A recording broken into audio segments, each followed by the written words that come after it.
ኮምፒውተራችን ላይ የተለያዩ ሴቲንግን ለማስተካከል በየቀኑ እንጠቀመዋለን። ፕሪንተራችን ላይም ቢሆን ፕሪንት በምናደርግበት ሰዓት የተለያየ ቁጥጥሮችን ለማድረግ በየቀኑ ፕሬስ እናደርገዋለን። ፎቶኮፒ ማሽናችን ላይ ኮፒ ለማድረግ ትዕዛዝ እንሰጥበታለን። እንዲሁም የተለያዩ ፕሮጀክተሮች ላይ የዲስፕሌይ ሴቲንግን እንዲሁም ብራይትነስ እና የተለያዩ ሴቲንጎችን ለማስተካከል እንጠቀመዋለን። ኮንትሮል ፓነል። በዛሬ ቪዲዮአችን የተለያዩ ማሽን ላይ ኮንትሮል ፓነል ብለን የምንጠቀመው ምንድነው የሚለውን የተለያዩ ኮምፒውተር ማሽን ላይ እንዴት ይሰራል የሚለውን በአጭሩ እናያለን። እስከ ቪዲዮ መጨረሻ አብራችሁ እንድትቆዩ ግብዣችን ነው። ለቻናሉ አዲስ ሆናችሁ ሰብስክራይብ ማድረግ እንዳይረሳ። ይህ ቪዲዮ ብዙ ሰዎች ጋር እንዲደርስ ላይክ፣ ሼር እያደረጋችሁ አብራችሁን ቆዩ። ቀጥታ ወደ ቪዲዮ እናልፋለን።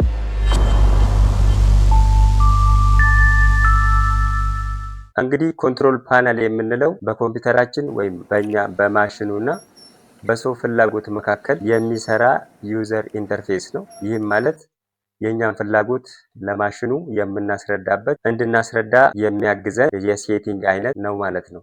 ስለዚህ ይህንንም በአራት ከፍለን ባጭሩ ለማየት በዋናነትና በመጀመሪያ ደረጃ የምናየው ላፕቶፓችን ላይ ወይም ዴስክቶፓችን ላይ የምንጠቀመው ኮንትሮል ፓነል የሚባለው ምንድነው የሚለውን ነው። እሱም ቀደም ብለን እንደገለጽነው ፍላጎታችንን ለኮምፒውተር የምናስረዳበት እና ኮምፒውተራችን ደግሞ የኛን ፍላጎት እንዲፈጸም እሱም የሚጠቀመው ኮንትሮል ፓነል ነው።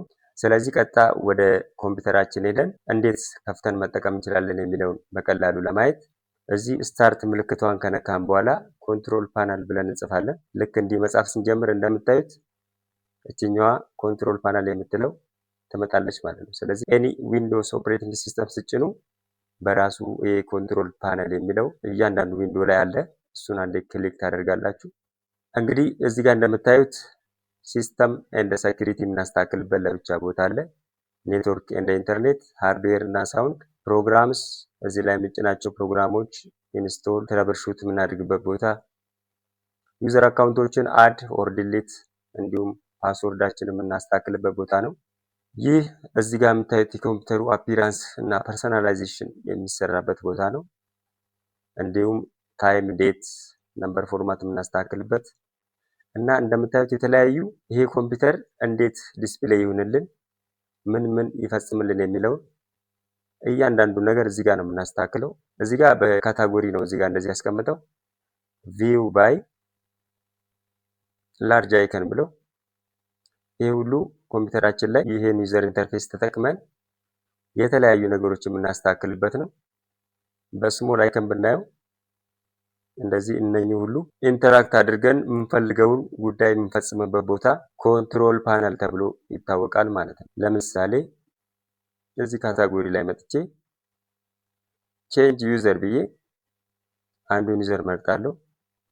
ከዛ ይሄን ዩዘር ማኔጅ ማድረግ እችላለሁ። ዲሌት አካውንት፣ ፓስወርዱን ቼንጅ ማድረግ እችላለሁ። አካውንት ኔሙንም መቀየር እችላለሁ ማለት ነው። ይሄንን እዚህ ጋር ይሄን ትዕዛዝ ስሰጥ ኮንትሮል ፓናሉ ለዋናው ኦፕሬቲንግ ሲስተም ይነግረውና ትዕዛዙ እንዲፈጸም የኔ ፍላጎት በማሽኑ በኩል እንዲፈጸም ያደርግልኛል ማለት ነው።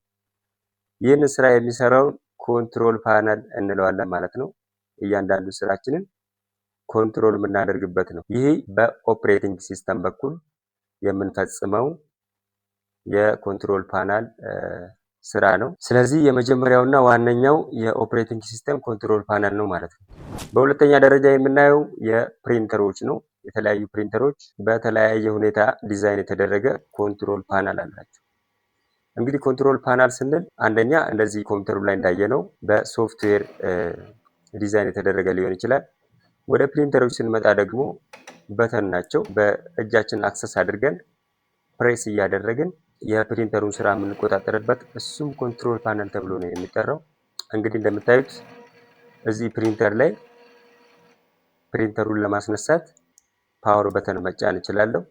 እንዲሁም የተለያዩ ስራዎችን ኮንትሮል ለማድረግ ባክ ለማለት እንደዚሁም የተለያዩ ሜኑዎችን ለማስተካከል እንደዚህ ፕሬስ እያደረግን ፊዚካሊ ፕሬስ እያደረግን የምናየው ኮንትሮል ፓነል የፕሪንተር ኮንትሮል ፓነል ተብሎ ይጠራል።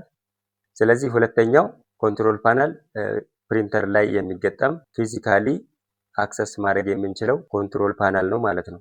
በሶስተኛ ደረጃ የፎቶ ኮፒዎችን ነው የምናየው። ፎቶ ኮፒ ላይ ፎቶኮፒውን ኦን ለማድረግ ፎቶኮፒውን ከከፈትን በኋላ እያንዳንዱን ስራ የዲስፕሌይ ሲስተሙን እንደዚሁም ነምበሮችን በመጠቀም ምን ያክል ኮፒ እንደምንፈልግ ፋይናሊ ኮፒውን ደግሞ በመጨረሻ ኮፒ እንዲያደርግልን ለማዘዝ እና የተለያዩ ስካን እንዲያደርግልን ኮፒ እንዲያደርግልን ምናምን የምንጠቀመው በተኖች በሙሉ የፎቶኮፒ ኮንትሮል ፓናል ተብለው ይታወቃሉ ማለት ነው። በተመሳሳይ ሁኔታ ወደ ፕሮጀክተሮች ስንመጣ ፕሮጀክተር እንግዲህ የተለያዩ ዲስፕሌይ አድርገን ለሰዎች የምናሳይበት በተለይ የፓወርፖይንት ፕሬዘንቴሽን ሲኖር የምንጠቀመው ነው። እሱንም የዲስፕሌይ ሲስተሙ ብራይትነሱን እንዲሁም የተለያዩ ሴቲንጎችን ለማስተካከል እዚህም ፕሮጀክተር ላይ ኮንትሮል ፓናል ተገጥሞለታል ማለት ነው። ስለዚህ ኮንትሮል ፓናል ስንል የሰውን ፍላጎትና ማሽኑን አገናኝቶ አንድ ላይ አጣጥሞ የሰውን ወይም የእኛን ፍላጎት ማሽኑ እንዲፈጽም እኛና ማሽኑ መሃል ሆኖ እንደ ዩዘር ኢንተርፌስ የሚያገለግለን ሴቲንግ ኮንትሮል ፓነል ብለን እንጠራዋለን ማለት ነው። እንግዲህ በዛሬ ቪዲዮአችን የኮንትሮል ፓነልን ኮንሰፕት በትንሹም ቢሆን አሪፍ ኮንሰፕት ጨብጣቸዋል ብለን እናስባለን። ቪዲዮ ተመችቷችሁ ከሆነ ላይክ እያደረጋችሁ ቀጣይ ደግሞ እንደዚህ አይነት የኮምፒውተር ቲፖችን ለማግኘት ሰብስክራይብ ማድረግ እንዳትረሱ። ዛሬ በዚህ ይብቃን። ቀጣይ እስክንገናኝ ድረስ መልካም ጊዜ፣ መልካም ሳምንት።